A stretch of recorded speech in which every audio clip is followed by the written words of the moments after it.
Bienvenidos a una nueva emisión de Vida Conciencia acá en Canal Capital. Hoy el tema, ¿qué es comer sano? Mentiras, hechos, realidades en torno a la alimentación y a la biotecnología. Y para esto vamos a dividir el programa de hoy en dos bloques. Nuestro primer invitado, un invitado de lujo, el profesor José Miguel Mulet. Seguramente varios de ustedes lo han leído, lo han escuchado en diferentes entrevistas, quien pues ha aceptado esta invitación. Él se conecta en este momento desde España. Tiene un perfil increíble. Voy a tratar de hacer un resumen. Es licenciado en química, doctor en bioquímica y biología molecular por la Universidad de Valencia. Es profesor de biotecnología de la Universidad Politécnica de Valencia y dirige una línea de investigación en el Instituto de Biología Molecular y Celular de Plantas. Ojo a este dato, que trata de desarrollar plantas tolerantes a la sequía y al frío, y adicionalmente dirige el máster de biotecnología molecular y celular de plantas. Y bueno, y tiene varios libros publicados. Yo confieso que me he leído varios de ellos, y pues esto también me motivó a poderlo traer acá al canal. Doctor Mulet, bienvenido a nuestro programa. Bien hallado, y déjame que antes de nada envíe un saludo a los alumnos colombianos egresados del máster, que hemos tenido varios. Muy bien, muy bien. Genial. Entonces, no podemos iniciar esta entrevista sin preguntar algo. Y es en este momento, ¿cómo está la situación en España? ¿Cómo ha sido esa transición, por un lado, de la vida académica presencial, del laboratorio, a estar en la casa? ¿Sí están pudiendo desarrollar sus labores ya nuevamente con cierta frecuencia como lo hacían antes, o es un escenario completamente distinto? A ver, la vida en general es complicada y la vida universitaria más. Hay que tener en cuenta una cosa, ahora mismo agosto es vacacional en España, absolutamente. Digamos que en agosto España es como si no existiera. Entonces, ahora estamos un poco esperando qué va a pasar en septiembre, porque todavía no hay unas normas claras y definidas de qué va a poder pasar. Pero el curso anterior ha sido un poco desastre porque nos ha pillado todo esto de la COVID y hemos tenido que ir improvisando sobre la marcha. Cada semana cambiaban las directrices, cada semana cambiaban las normas. Y ahora la paradoja es que la última norma que hay, y esto puede cambiar de un día a otro, es que en una clase no pueden haber, creo que eran más de 15 o 20 personas, y la paradoja es que los alumnos se pueden juntar en un bar, en una discoteca, pero no se pueden juntar en una aula para dar clase. Con lo cual, habíamos propuesto ir a dar las clases a la cafetería y así no incumpliríamos la ley. Ya. Bueno, muy bien, muy bien. Sí, estamos en época de adaptación, pero también en una época en la que la desinformación se ha ganado un espacio enorme en redes sociales, en las cadenas de los chats, y está induciendo unas variaciones del comportamiento, no solamente la manera como la gente se relaciona con la ciencia, sino también con los alimentos, con los medicamentos. Y me gustaría que iniciáramos esta conversación preguntando sobre algo pareciera muy elemental, ¿no? Pero que está rodeado de tanta información. Y son las realidades y las mentiras que hay con respecto al agua, hacia el consumo del agua. Tienes un escrito que se llama tal cual, Falsas creencias sobre el agua. Cuéntanos un poco sobre este tema, por favor. A ver, el agua obviamente es fundamental porque el 70% de nuestro cuerpo es agua. Necesitamos beber porque sin agua morirías, no sé si eso en un día o en un día y medio. Dicho esto, el agua no es mágica. El agua no cura ninguna enfermedad más allá de la deshidratación. Beber mucha agua más de la que necesitas no tiene ninguna ventaja, al contrario, todos son desventajas. Y no hay aguas que curen enfermedades, aguas que tengan propiedades milagrosas, ni nada. El problema es que como es algo tan cotidiano, parece que hay que darle un valor especial, cuando tiene el valor que tiene, que es muy importante, que es ser fundamental para la vida. Sin agua no habría vida, pero no cura cánceres, ni el agua con limón cura nada, ni el agua caliente cura la COVID, ni los muchísimos mitos que circulan. Y hombre, el agua bendita de Lourdes, pues es la fe que tengas en ella, pero en principio tampoco hay nada científicamente demostrado.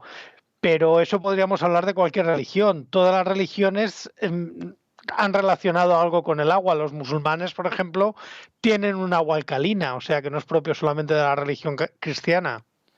Sí, sí.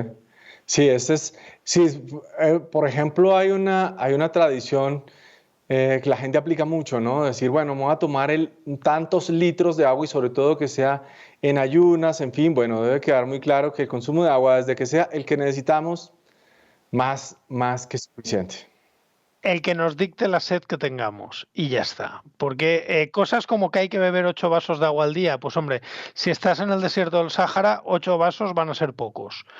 Pero si estás en un ambiente relativamente húmedo y sin hacer ejercicio y sin sudar, igual no necesitas tanto. Si por más que bebas no vas a conseguir ninguna mejora en tu salud. Bueno, y ahora vamos con otro tema que está sobre la mesa. Yo pensaría que de la mayoría de los televidentes que en este momento están conectados con Vida, Conciencia, y son los endulzantes, los edulcorantes. Eh, Se habla mucho sobre que hay unos que producen cáncer, otros que no, que sí vale la pena usarlos, que no son buenos para la salud, que mejor utilizar el azúcar porque es natural. ¿Cuál ha sido esa reflexión académica a la que ha llegado a través de los años con respecto a este tema? A ver, las únicas cosas muy cancerígenas que se venden legalmente son el tabaco y el alcohol. Eso tengámoslo claro. Es decir, no tiene sentido que la gente esté preocupándose de si los edulcorantes son cancerígenos con un cigarro en la boca. Seamos un poco serios. Dicho esto, los edulcorantes que están autorizados se pueden utilizar con toda la tranquilidad del mundo, con toda la calma del mundo. No son cancerígenos. ¿Son nutrientes? No. Tampoco tienen ningún beneficio para la salud. El beneficio para la salud que tienen es que si, por ejemplo, tienes diabetes o tienes obesidad, quitas el azúcar y pones un edulcorante, pues son calorías que le estás quitando al alimento o es glucosa que le estás quitando al alimento o sacarosa, con lo cual si eres diabético vas a tener menos problemas. También es verdad que el problema de utilizar mucho estos edulcorantes es que malacostumbramos al gusto a pedir siempre cosas muy dulces que normalmente son cosas altas en calorías. Entonces, por eso su uso no está aconsejado, pero no por un punto de vista de cáncer, de salud o de tal, sino por un punto de vista de educación del gusto a sabores muy intensos que luego correlaciona con pedir alimentos con más calorías. Ok, bueno, y en ese recorrido por la mesa del comedor, entonces tenemos acá los edulcorantes, normalmente acá va a estar la canasta del pan, y en torno al pan sí que hay afirmaciones, que con gluten, que sin gluten, que el pan integral adelgaza, ¿no? Esa es una afirmación muy corriente que incluso utilizan muchas compañías productoras de alimentos. Yo siento que sin duda, para hacer una publicación engañosa o promoción engañosa de lo que están haciendo, ¿qué podemos decir en cuanto a estas situaciones? A ver, lo primero es que el pan no engorda, en todo caso engordas tú que te lo comes. Eso es básico. Dicho esto, el pan integral tampoco adelgaza. Es decir, adelgazará una persona el ejercicio que haga y las calorías que tome. Ventajas del pan integral. La principal ventaja es que tiene fibra y normalmente las dietas son bajas en fibra y la fibra va muy bien sobre todo para lo que es el tránsito intestinal. Y luego, la cantidad de fibra que tiene ese pan integral, si lo comparas con un pan blanco, en el pan blanco lo que tienes son azúcares que se metabolizan y son calorías. Si tú, por Sí. ejemplo, tienes un pan con un 5% de fibra, pues ese 5% no lo engordas porque el 5% directamente entra y sale, tal como Ujú. porque no es digerible. También hay otra cosa que hay mucho fraude con el tema del pan integral. La legislación cambia de países, pero normalmente un pan integral, sensu estricto, tendría que ser un pan hecho con cereales sin descascarillar, con cereales, digamos, integrales. A efectos prácticos, lo que suelen hacer la mayoría de fabricantes es hacer un pan blanco y añadirle salvado aparte, para controlar la proporción de fibra que tiene. Ahora en la Unión Europea se han puesto más estrictos con la normativa, porque hasta ahora no la había, y en otros países todavía no está definida, con lo cual al final lo que tienes en un pan integral es un pan blanco con salvado. Pero bueno, ese salvado también viene bien porque aporta fibra. Bueno, y con respecto al gluten, ¿cómo están ustedes en España y en términos generales en la Unión Europea en su relación nutricional con el gluten? ¿Qué tanto la gente como que se preocupa por rechazar los alimentos que tengan esta proteína? A ver, el problema es que tenemos dos tipos de personas. Las personas que realmente tienen intolerancia al gluten o las personas que tienen una enfermedad que está definiéndose ahora, que es la intolerancia no celíaca al gluten, es decir, la enfermedad celíaca y lo que no lo es, que es una enfermedad bastante grave. Es una enfermedad que tiene que ser diagnosticada y en caso de sufrirla no puedes comer nada con gluten. Y es un verdadero problema porque el gluten está en todas partes. Y las gentes que están autodiagnosticadas de celiaquía, que lo que tienen es simplemente esnovismo, tontería o estupidez. De hecho, hay quien les llama imbecilíacos. ¿Por qué? Porque realmente no tienen ningún problema. Pero como ahora está de moda decir que el gluten es malo, simplemente rechazan el gluten cuando el gluten, si no tienes ningún problema de salud, simplemente es una proteína. No tiene nada más. No tiene por qué provocarte ningún problema de salud. Y la gente que no es celíaca no tiene problemas. De hecho, el problema que tienen, que como ahora se ha puesto de moda decir sin gluten, ¿qué pasa? Pues muchos restaurantes se anuncian como gluten free. La mayoría de las veces, la mayoría de su clientela no son celíacos de verdad, es gente que dice que es celíaca y no lo es, va, no pasa nada, pero el día que va un celíaco de verdad, como realmente no cumplen las normas que tienen que ser muy estrictas, por ejemplo, una pizzería apta para celíacos tiene que tener 2 cocinas y 2 hornos, porque una pizza sin gluten amasada en una mesa donde se ha amasado una pizza normal, a una persona celíaca le va a hacer reacción y lo va a pasar muy mal.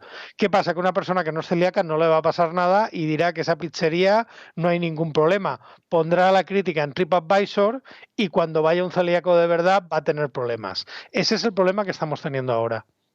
Bueno, entonces hay que resaltar lo siguiente. Para diagnosticar un problema de intolerancia al gluten o de que si una persona es celíaca o no, no es un autodiagnóstico, como lo ha señalado el profesor Murit. No, se necesita una orientación especializada, una orientación médica, porque realmente es un problema serio. Entonces, creer que evitar alimentos que contengan gluten es saludable, pues no propiamente es una afirmación cierta, porque depende de cómo reaccione nuestro cuerpo a esta proteína. Entonces no hay que definitivamente dejarnos llevar por las modas, ¿no? Que a veces pueden inducir esos comportamientos absolutamente innecesarios y que las personas terminen exigiendo etiquetas en alimentos que pues realmente no nos van a ayudar a nada. Que una dieta sin gluten es muy cara. Ojo, comer sin gluten es bastante complicado. Y el diagnóstico de la celiaquía tampoco es tan fácil. Tienen que hacerte un análisis de anticuerpos para ver que realmente tienes una reacción inmune y una biopsia del intestino, porque cuando tienes celiaquía se ataca las vellosidades intestinales. Si no tienes estas 2 pruebas, nadie puede saber que es celíaco. Mire, en esto sí vale la pena esta detención prudente, porque por ejemplo acá en Colombia también vemos cada vez con más frecuencia que la gente dice, no, yo soy intolerante al gluten, soy intolerante al gluten, y a veces en consulta también he tenido la oportunidad de personas que me hablan de esto y digo, pero ¿cómo es el diagnóstico? No, es que tengo los síntomas como los de mi amigo, y resulta que no es así. Entonces, atención por favor a este punto. Ahora, vamos a otro, ya que estamos tocando el tema de modas, vamos a otro, que está muy de moda. El consumo de proteínas y de suplementos para los deportistas. ¿Qué tan necesario es una persona que decide hacer ejercicio porque quiere, no porque quiera ser Mister Olimpia o quiera irse de campeón de fisiculturismo, no, porque quiere estar saludable, porque quiere tener un mejor estilo de vida, realmente necesite estos suplementos? A ver, primera y principal. ¿Qué edad tiene esa persona? Porque es muy normal que en las crisis de los 40, 50 años la gente de repente quiera hacer un maratón y un medio maratón. Lo primero, si te compras unas zapatillas que te cuestan, no sé, $300, una ropa que te cuesta $200, antes que nada, gástate dinero en hacer una prueba de esfuerzo. Porque igual tienes algún problema de salud que no lo sabes, pero cuando empiezas a hacer ejercicio se manifiesta ese problema de salud. Y de hecho, aquí tenemos bastantes problemas de gente que tiene problemas graves de salud y incluso muertes por ponerse a hacer ejercicio a una edad después de 20 años sin hacer nada. Dicho esto, suplementos para deportistas. A ver, ¿eres deportista profesional? ¿Estás entrenando de alto rendimiento para participar en la maratón de los Juegos Olímpicos? Porque entonces sí que necesitas unos suplementos específicos, porque tienes un desgaste que no es normal. Pero si eres, digamos, un deportista de fin de semana, un corredor aficionado, en general no los necesitas. ¿Cuál es el problema? Que la gente corre 200 metros, se toma la bebida isotónica, la barrita energética y el gel de glucosa. Problema, que hacen deporte, dicen, qué curioso, cuanto más deporte hago, más engordo. Claro.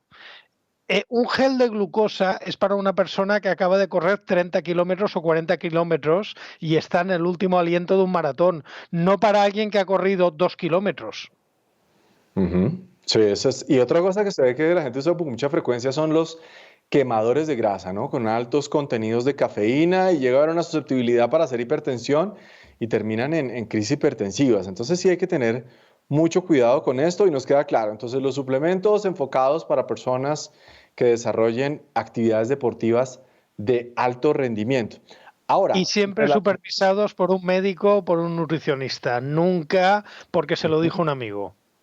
Correcto, correcto. Y ahora relacionado con estos suplementos, hablemos también de superalimentos. Mira, por ejemplo, José Miguel, acá pasa algo en Colombia, yo no sé si en España ocurre lo mismo, pero con cierta regularidad hay alimentos que se vuelven una moda y sirven para solucionarlo todo. Por ejemplo, acá tenemos una fruta que se llama el borojó, entonces en una época el batido de borojó servía para curarlo todo, después llegó el noni, que también estuvo por allá en Europa, ¿no? El noni estuvo por todo el globo, ¿no? El noni no ha triunfado mucho. Ahora estamos en la época de la quinoa. Ya superamos las bayas de goji y ahora es la época de la quinoa. Curiosamente, los españoles llegaron a América, se trajeron la patata, el pimiento, el frijol y se dejaron la quinoa. Por algo sería, pero en fin. La han traído ahora, 500 años después. Bueno, la quinoa es muy rica, la quinoa es muy rica, pero mira que hay un asunto y es el siguiente. A veces a los alimentos, todos los alimentos, pues la gran mayoría de los que comemos tradicionalmente tienen sus beneficios, ¿no? Pero cualquier alimento cuando se lleva al exceso, pues puede generar problemas. Y sí me preocupa que a veces exista esa posición de algunos alimentos generarles unas propiedades para llamarlos como tal, superalimentos. ¿Qué podemos decir al respecto? A ver, más que superalimentos, lo que hay es supercampañas de marketing. No hay otra cosa. Un superalimento definido como un alimento que no necesitas nada más, la leche materna y durante los 6 primeros meses de vida. A partir de los 6 meses de vida ya no existe ningún superalimento. Al contrario, lo que necesitas es tener una dieta variada y cuanto más rica mejor. Estos superalimentos, pues son alimentos que en general no está mal. Ahora mismo el superalimento en España, como ya te he dicho, es la quinoa. Ahora me has mencionado el nori, que está en Colombia de moda. Normalmente estos superalimentos no aportan nada que lo que ya tuvieras antes te lo aportara. Simplemente están de moda. Al final, oye, que te gusta y quieres hacerte una ensalada de nori, pues te la haces. Pero no es necesaria una ensalada de nori para tener una dieta sana. Porque, a ver, piénsalo, ¿qué hubiera comido la gente hace 50 años cuando no existía el nori? Tampoco se morían de hambre. Tal cual ocurre. Ahora, relacionado con estos, ahora ya pasamos de los suplementos a los superalimentos, ahora viene otro asunto. Y son lo que te he leído, categorizas como los mitos más verdes con respecto a las frutas y verduras. Háblanos un poco de esto, por favor. No, a ver, la base de una alimentación sana es comer muchas frutas y verduras. Y de hecho, la pirámide nutricional o el caldero de la alimentación, que se llama en algunos países, en muchos sitios la base son los cereales y lo más correcto sería que hubiera frutas y verduras. Dicho esto, dicho que en muchas dietas el problema es que se come demasiada carne, demasiada proteína y poca fibra y pocas frutas y verduras. Pasa un poco como el agua. No hay ninguna fruta que cure el cáncer. No hay ningún batido o jugo de frutas que sea detox, que sea detoxificante. Porque si estás intoxicado, no tienes que tomarte un zumo de los que vende Gwyneth Paltrow, que son muy caros, sino tienes que ir al hospital a que te hagan un lavado de estómago. Y luego está el tema de las dietas vegetarianas y veganas. Una dieta vegetariana puede ser perfectamente sana. Una dieta vegana es más complicada. ¿Por qué? Porque principalmente por el problema con los suplementos de B12. Es una dieta que tiene que suplementarse. Puede ser una dieta válida, pero siempre se recomienda supervisión médica o supervisión de un dietista nutricionista. Y desde luego, yo personalmente no la recomendaría para niños. Pero bueno, hay gente que no está de acuerdo conmigo. Yo digo lo que pienso. Si no, llamáis a los que no están de acuerdo y que os lo expliquen. Pero yo creo que un niño, una dieta vegana, es asumir demasiado riesgo, que puede no tener problemas si tienes un médico muy bueno al lado, pero ¿para qué quieres poner a tu hijo en riesgo? Etcétera. Muy bien, entonces dejamos una diferenciación hasta acá y es para la teleaudiencia. Dietas vegetarianas pueden incluir algunos derivados animales, como la leche, los huevos, el queso. Las dietas veganas, ningún derivado animal y por eso hablamos de suplementarlas. Ahora bien, vamos a un tema polémico, no solamente en Colombia, en la Unión Europea, sino en el mundo entero, y son los alimentos llamados transgénicos. Para introducirnos en estos conceptos lo haremos después de esta breve pausa de comerciales.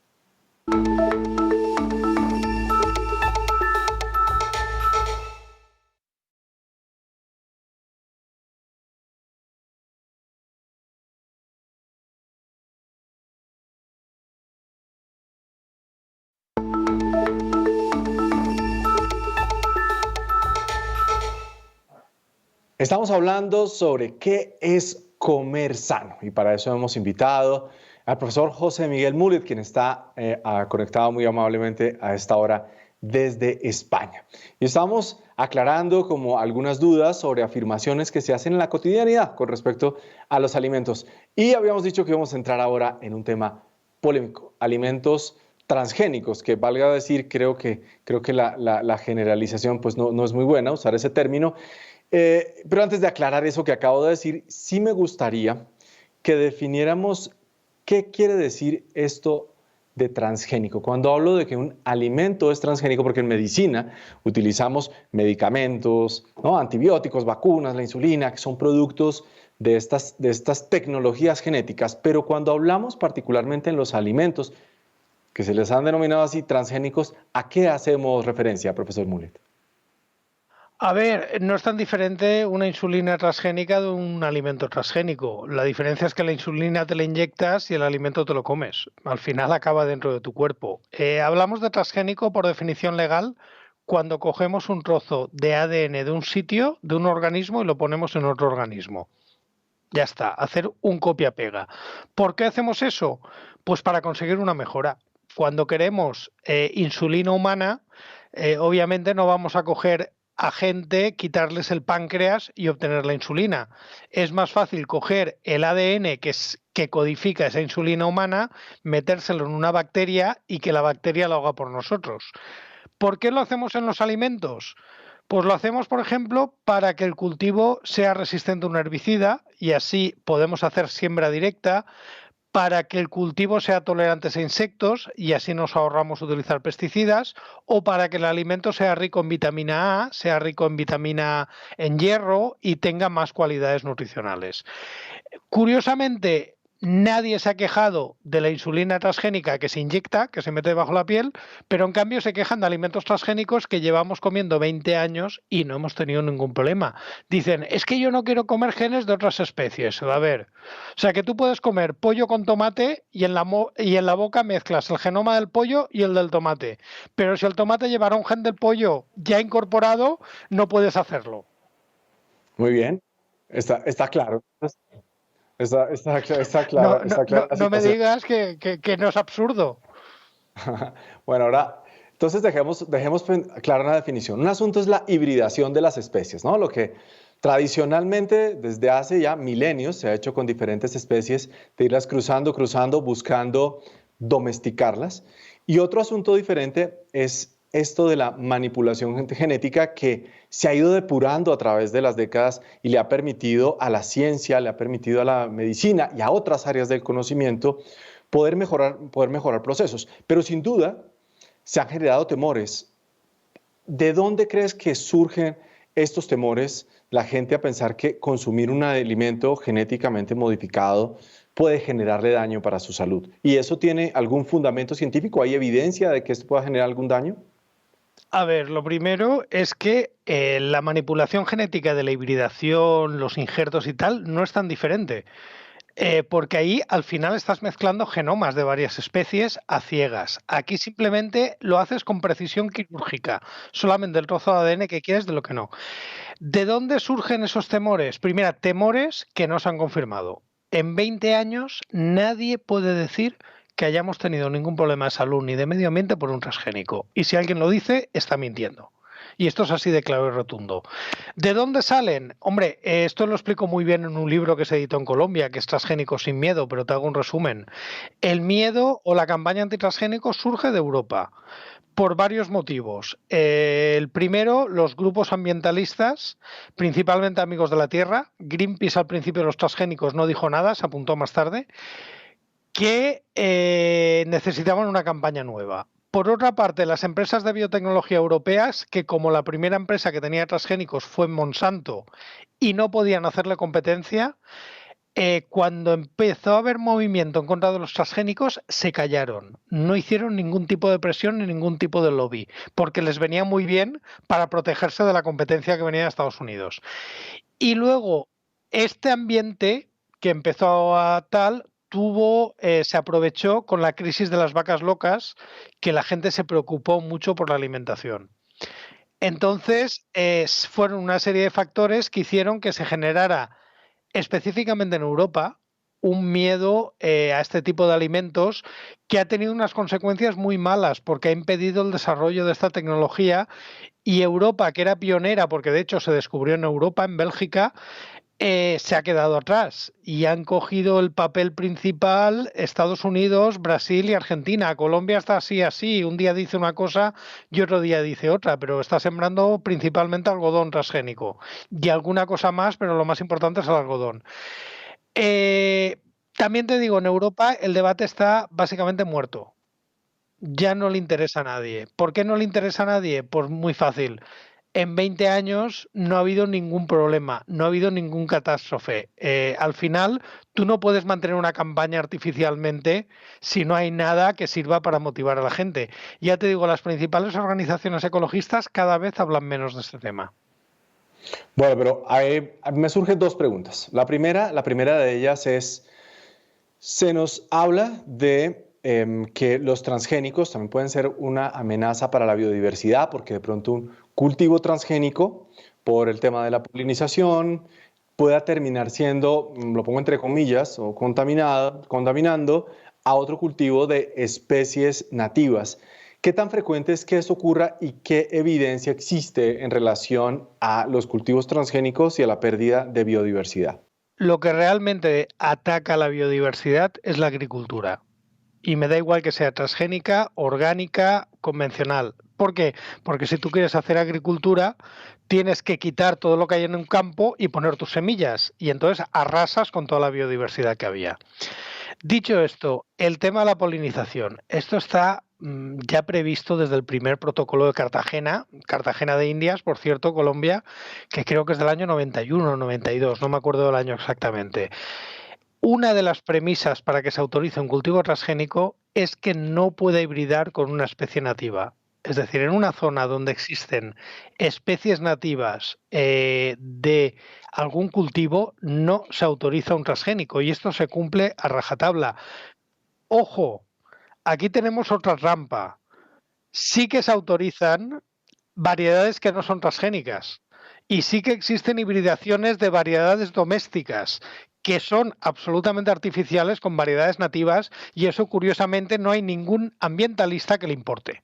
Y hemos tenido algunos problemas. De hecho, la mayoría de problemas que tenemos con especies invasoras o con amenazas a la biodiversidad vienen de parte, pues principalmente de animales que se utilizan como mascotas o de plantas ornamentales, no vienen de la agricultura. Pero curiosamente no he visto ninguna campaña de ningún ambientalista para que la gente no tenga gatos, cuando son la principal amenaza a la biodiversidad que tenemos ahora mismo. Bueno, muy bien. Ahora vamos a la segunda pregunta que me surgía de la afirmación que has hecho. En Europa nos dices, bueno, en este momento el debate no está activo, pero cuando uno empieza a revisar, se da cuenta que hay varios países de la Unión Europea que han prohibido la producción de alimentos transgénicos, pero no prohíben la la importación ni la comercialización. ¿A qué se debe esa política tan particular que están A adoptando, ver, que han adoptado durante estos años en Europa? tengo que matizarte un poco lo que has dicho. Claro, Toda claro la que sí. regulación de transgénicos es a nivel de la Unión Europea. O sea que lo que está autorizado es a nivel de todos los países. Sin embargo, sí que es verdad que hay algunos países que pueden aplicar lo que se llama la cláusula de salvaguarda, que no es tanto una prohibición como una moratoria. Entonces, el problema del debate es que, aunque el debate ya no esté activo, las leyes sí que lo están. Y cambiar esas leyes va a ser complicado. Ahora mismo en Europa básicamente solamente se puede sembrar una variedad de transgénico, que es un maíz de Monsanto, una variedad, por cierto, bastante antigua. España es el principal país que la siembra. Entonces, sí que hay países que han decidido no sembrarla aplicando la cláusula de salvaguarda. Esto también es un poco tramposo porque esa variedad es resistente a una plaga que es propia de países cálidos. Entonces, claro, que Francia aplique la cláusula de salvaguarda es más una cosa electoralista, porque es que ellos no tienen esa plaga. La variedad que hay autorizada no les sirve para nada. Pero bueno, es un pequeño detalle que se olvida en todos los debates. Dicho esto, sí. La política europea lo que sí que permite es importar transgénicos. Y de hecho se importan más de 100 variedades de transgénicos de canola, soya, maíz, algodón, remolacha, alguna planta ornamental, etcétera. Con lo cual Europa no está sembrando transgénicos, pero está importando todo el ganado europeo, está comiendo maíz y soya transgénica que viene principalmente de Argentina, Brasil y Estados Unidos. Bueno, muy bien, estas precisiones han sido fundamentales para poder hacernos una idea mucho más precisa de lo que es comer sano y hablar un poco por encima sobre el tema de los transgénicos. Esperamos en una próxima emisión volver a tener al profesor Mulet para profundizar sobre estos conceptos. Profesor Mulet, muchas gracias por haber aceptado esta invitación y por favor cuéntanos dónde pueden contactar, porque acá veo que están llegando varias preguntas, dónde la gente puede seguir aclarando sobre el tema. A ver, donde más fácil es encontrarme es en mi cuenta de Twitter, que es @jmmulet, con 2 M's juntas, una L y acabado en T. Si la podéis poner por sobreimpresión o algo, porque es un apellido catalán y la ortografía no siempre es fácil cuando lo digo. Bueno, pues muchas gracias, un abrazo hasta España y ahí entonces quedamos en contacto. Venga, hasta ahora, un saludo. Y ustedes no se despeguen, que ya continuamos después de esta pausa hablando sobre más temas de biotecnología.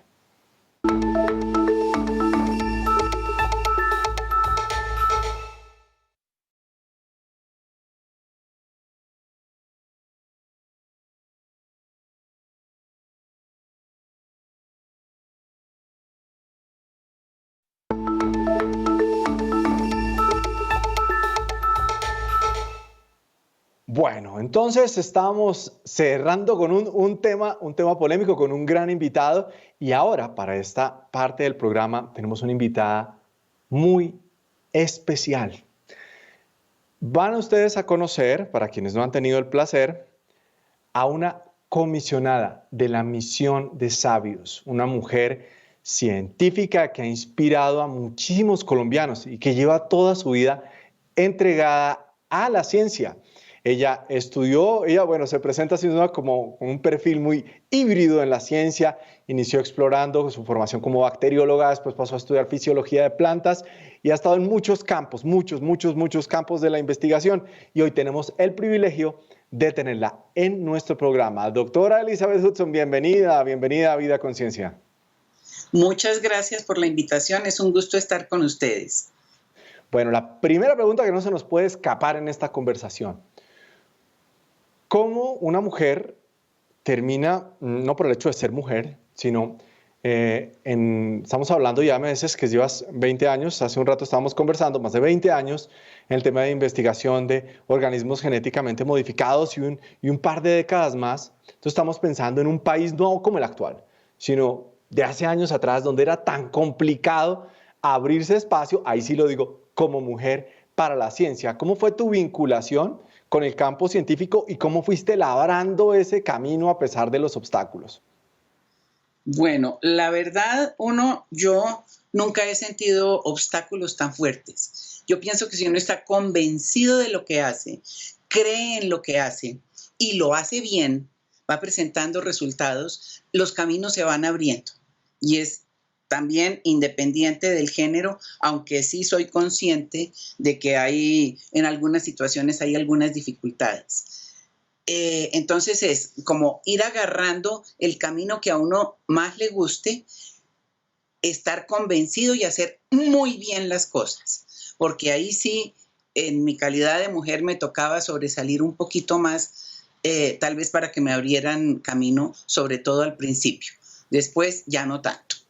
Bueno. Ahora estábamos hablando con el profesor Mulet y le hice una pregunta, y es que si él consideraba que los alimentos llamados transgénicos, organismos genéticamente modificados, podrían ser considerados seguros. ¿Cuál es tu visión frente a esa pregunta?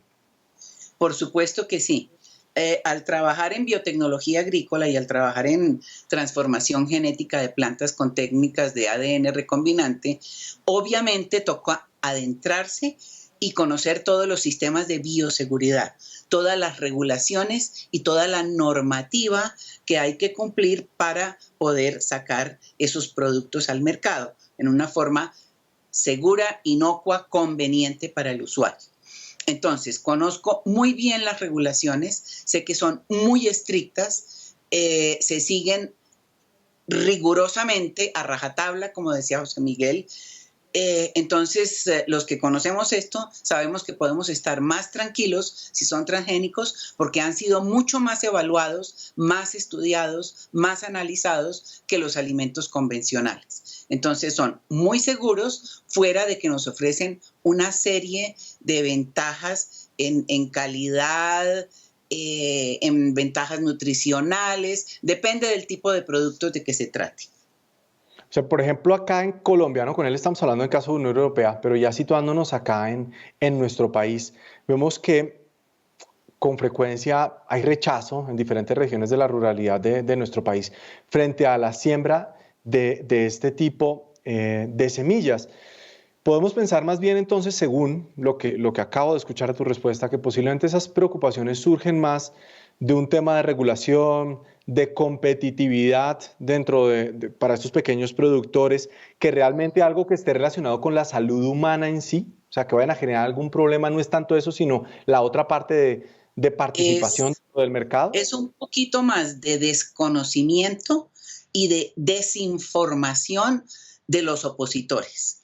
Porque realmente para beneficiar a agricultores, y encontramos agricultores en Colombia, desde grandes agricultores hasta agricultores pequeños. Me refiero a que siembran 1 o 2 hectáreas y de hecho pueden sembrar sus transgénicos y ellos también han percibido los beneficios. Yo creo que vale la pena acceder a un estudio que acaba de sacar Agrobio de un resumen de cuáles han sido los efectos de 15 años de uso de cultivos de siembra y uso de cultivos transgénicos en Colombia, en donde yo los resumiría.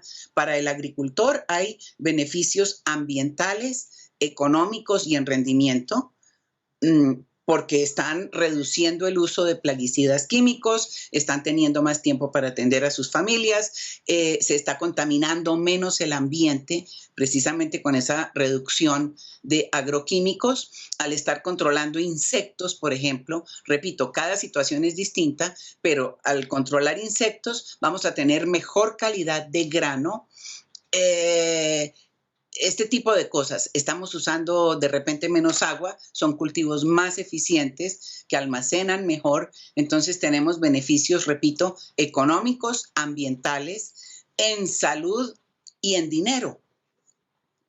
Entonces, y nos cubre a toda clase de agricultores. Bueno, y ahora que estamos hablando de agricultura, producción de alimentos, quiero introducirme en un campo en el cual tú has dedicado gran parte de tu energía vital, y es la bioeconomía.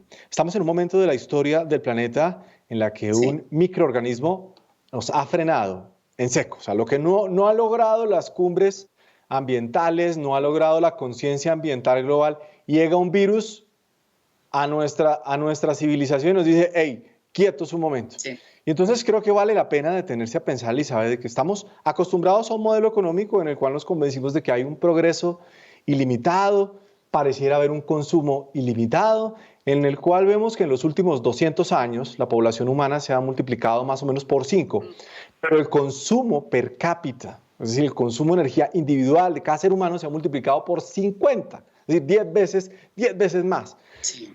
¿Cómo puede ser entonces una orilla diferente que nos ofrezca la bioeconomía? ¿En qué se diferencia, no solo conceptualmente, sino desde la estructura, ese concepto de bioeconomía a lo que vivimos habitualmente en el mundo?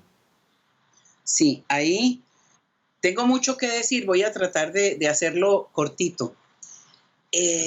Pero el punto fundamental es algo que dijo recientemente la economista Mariana Mazzucato.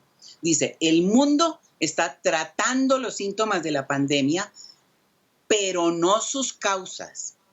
Y eso es lo que tenemos que mirar, porque tenemos que mirar modelos de negocios que apunten a un crecimiento sostenible. Es decir, la pandemia nos deja como lección un poquito que ambiente y salud tienen que estar en el primer renglón en las acciones y en la toma de decisiones. Si no tenemos ambientes saludables, no vamos a poder tener salud humana. Sin salud, no importa el modelo económico, ninguno va a ser viable.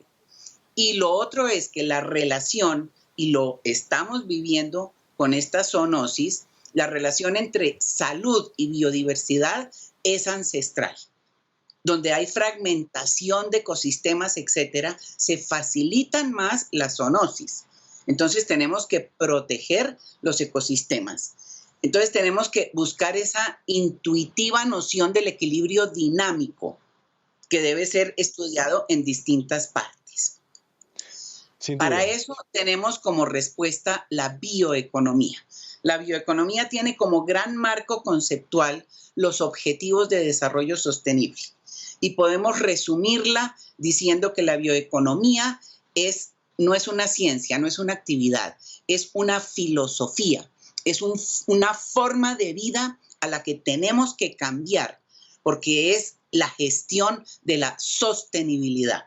Su finalidad es alcanzar un desarrollo socioeconómico que sea sostenible a través de un uso muy eficiente de los recursos naturales. Es producir más con menos.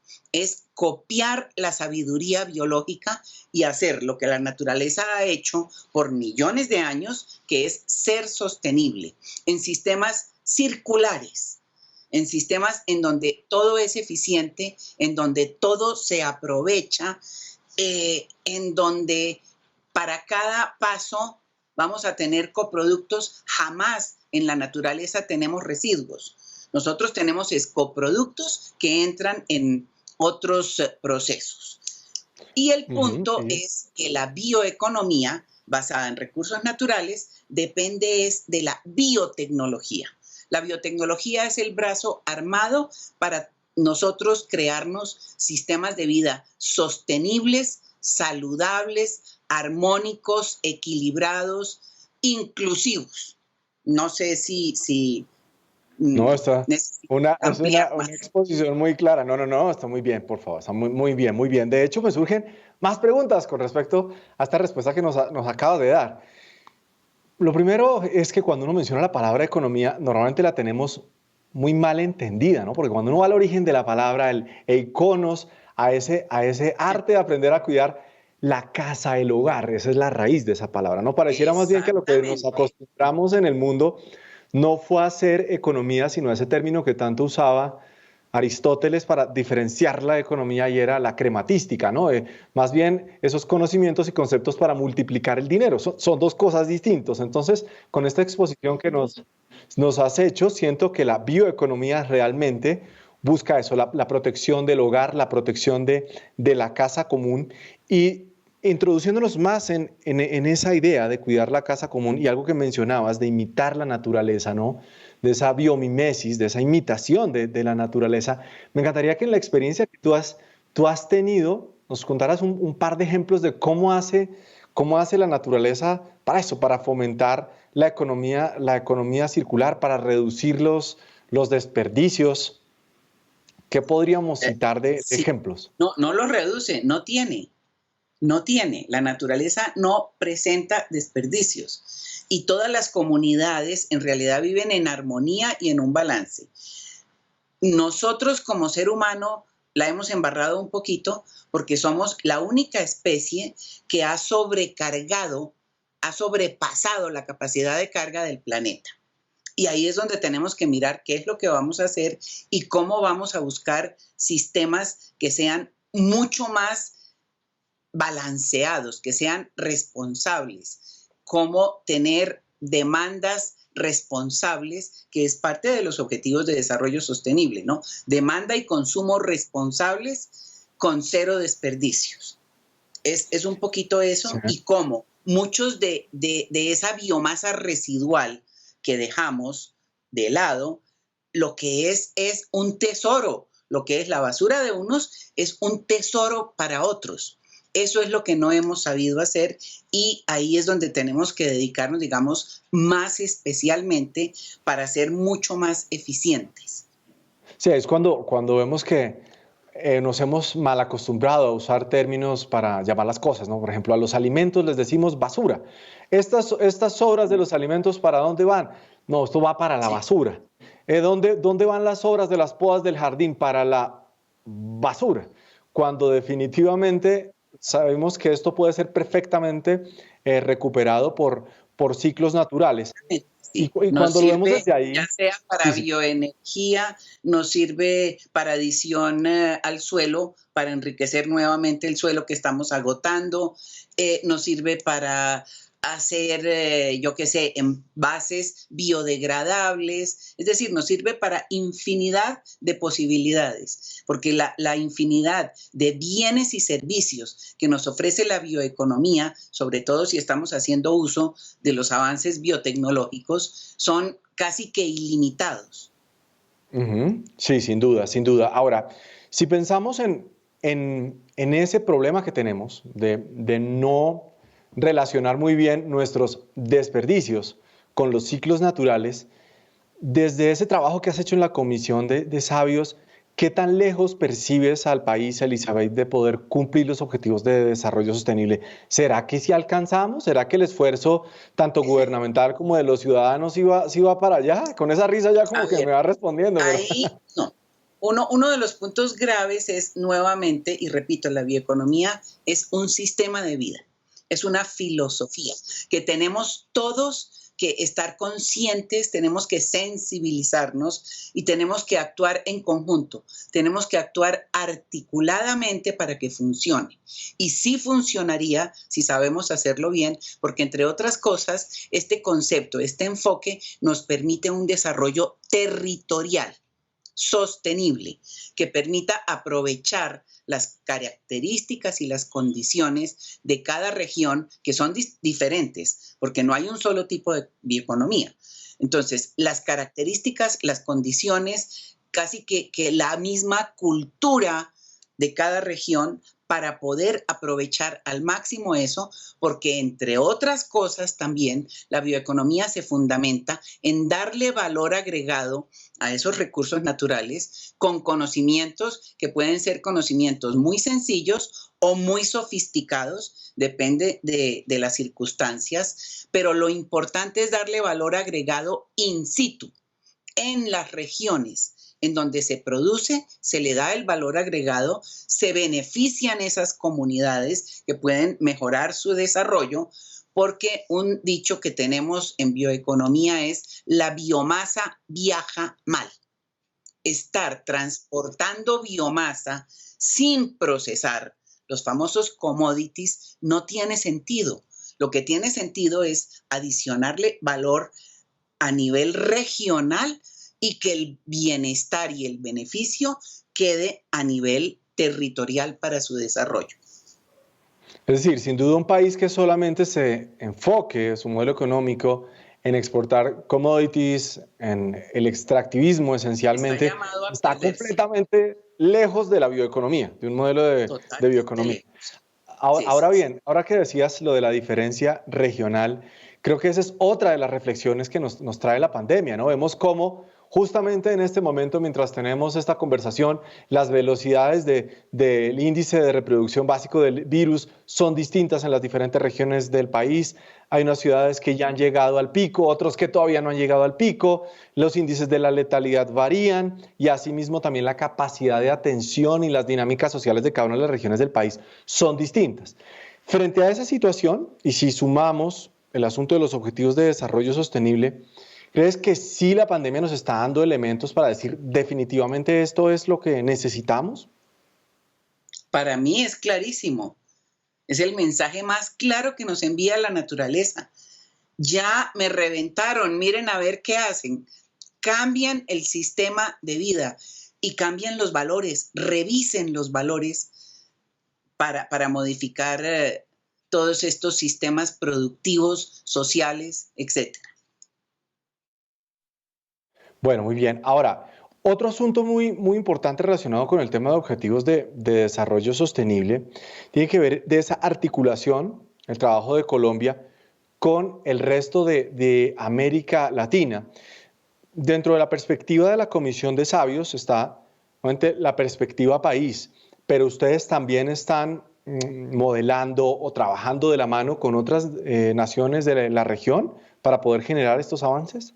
Sí, claro que sí, en la misión internacional de sabios. Entonces, había gente de todo el mundo, de América Latina, pero también de todo el mundo, y evidentemente se proponen alianzas estratégicas, sobre todo porque estamos hablando de una sociedad del conocimiento, una nueva sociedad que va a fundamentarse en conocimiento, que debe ser para toda la población. Toda la comunidad debe apropiarse del conocimiento y ver cómo se beneficia y cómo se sensibiliza a todos los avances para ser más convenientes. Entonces, entre las estrategias fundamentales están las alianzas con socios que sean convenientes dependiendo de la situación.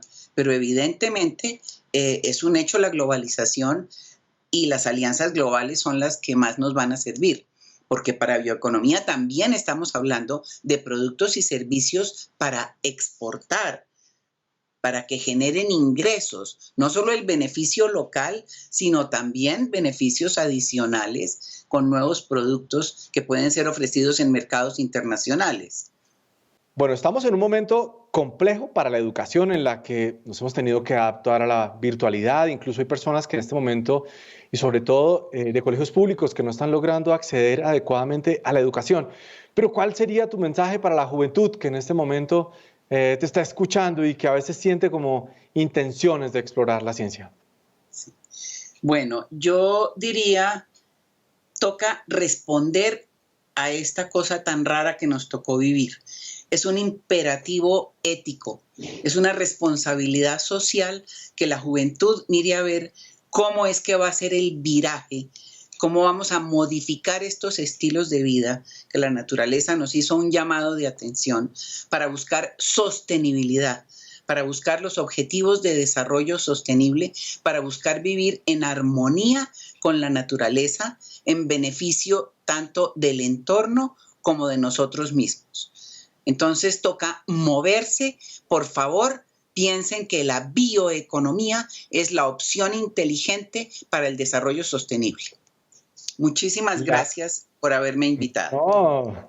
Elizabeth Hudson, miembro de la Comisión de Sabios, que lleva toda su vida trabajando por el país, por la tecnología, por la educación, por el avance y por mejorar nuestra relación con el planeta. Gracias por haber aceptado esta invitación y a todos ustedes gracias por haberse conectado con esta emisión de Vida Conciencia. Nos vemos en un próximo capítulo.